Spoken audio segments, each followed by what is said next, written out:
I think that a really good place to start with this is to just have people, to have everyone listening right now, just picture fatigue in your mind. Like what comes to mind, maybe you caught a cold or you got a bad night of sleep, or maybe you had to take some medications or something that just kind of killed your energy levels. And I mean, when you think about fatigue, fatigue itself is a symptom, but what are all of the associated symptoms that fatigue itself encompasses? Because I don't think a lot of people appreciate it. Whenever you're feeling weak, whenever you have difficulty being active, whenever you have difficulty concentrating, or you have memory problems, or you have emotional instability, all of these things are considered fatigue. Because in essence, fatigue isn't just about being tired. It's not just about, physically not being able to do things. It's also not having the mental capacity to sustain mental work or emotional control. And so I think when we put fatigue in that expanded spotlight, we start to realize, oh, this is actually something that probably affects a lot more people than I think.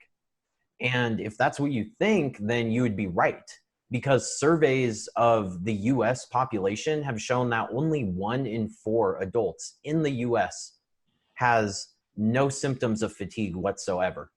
And you can guarantee that it's going to mostly be younger adults. Once you hit middle age and older, you start to see that 1 in every 3 men complains about having fatigue, and 1 in every 2 women, literally half of like all middle-aged and older women in the US, complain of having fatigue problems. And this isn't temporary fatigue either. This is literally like chronic fatigue. Like every day I wake up and I just feel tired. I can't concentrate. What do I do? And so, and by the way, just to add to that, I've seen yeah, one study specifically in adults over the age of 65 that showed that 1 in 3 suffers from severe, debilitating levels of fatigue. 1 in 3. So I mean, it's extraordinarily common, and I like how you grounded that in kind of the age gaps. Like it's unlikely for a teenager to be expressing tons of chronic fatigue, but the older you get, the more that these issues at the nutrition and lifestyle level tend to add up, and that ultimately sort of degrade and cause dysfunction in your physiology that ends up leading to fatigue.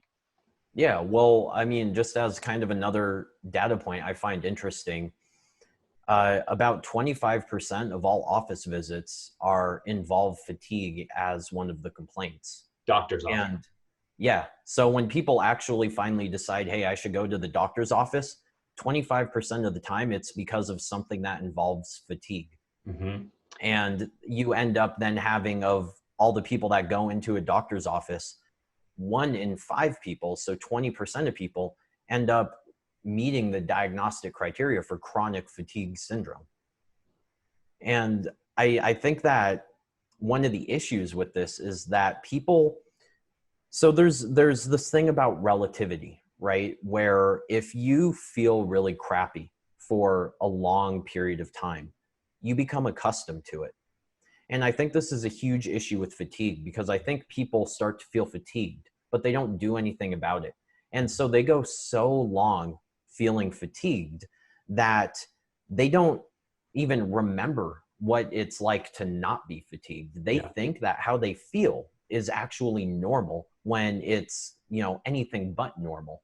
It's just that to add to that, the external cues also are reinforcing that, because so many other people are also chronically fatigued, and we've almost glorified and made it a badge of honor to say like how little sleep we're getting, and how hard we're working and how busy we are, and we kind of tend to brag about those things, but those are the very things that are major contributors to fatigue. And so many people external to us are also fatigued, that it's easy for people to end up thinking, oh, it's normal for everybody to be just chronically low energy and burnt out, and struggling to wake up in the morning, and so on.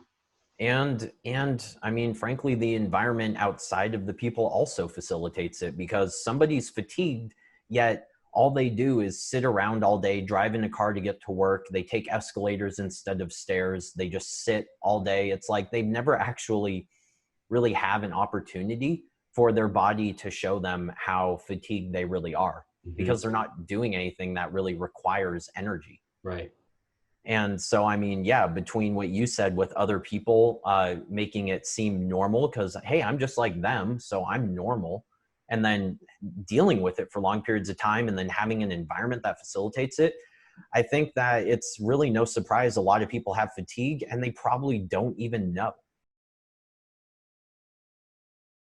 Hey, this is Ari, and if you enjoyed this little clip, I highly recommend checking out the full-length podcast by clicking the link down below this video in the description. Check it out. You're going to learn a ton more valuable information. Also, as always, I want to mention at the Energy Blueprint, we offer a ton of solutions to help you increase your energy. And as a side effect, help you prevent disease, dramatically improve your brain function, your mood, combating anxiety and depression, increasing your resilience to stress, and increasing your longevity. All nice bonuses to strategies designed to massively increase your mitochondrial function and your energy levels. And we've got a whole suite of products, online info products that guide you on strategies to optimize your lifestyle and nutrition habits. We've got an Eat for Energy course. We've got a brain course. We've got an advanced fat loss strategies course. We've got a breathing for energy course, which I highly, highly recommend. People just absolutely rave about that one in particular. And we've got a whole suite of supplements, mitochondrial formula, a brain formula, energy essentials and superfoods, which is our comprehensive multivitamin and multimineral and superfoods formula. So thank you for watching this. Again, full length link to the full length podcast is down below. And check out theenergyblueprint.com for our whole suite of products that can help you dramatically transform your energy levels.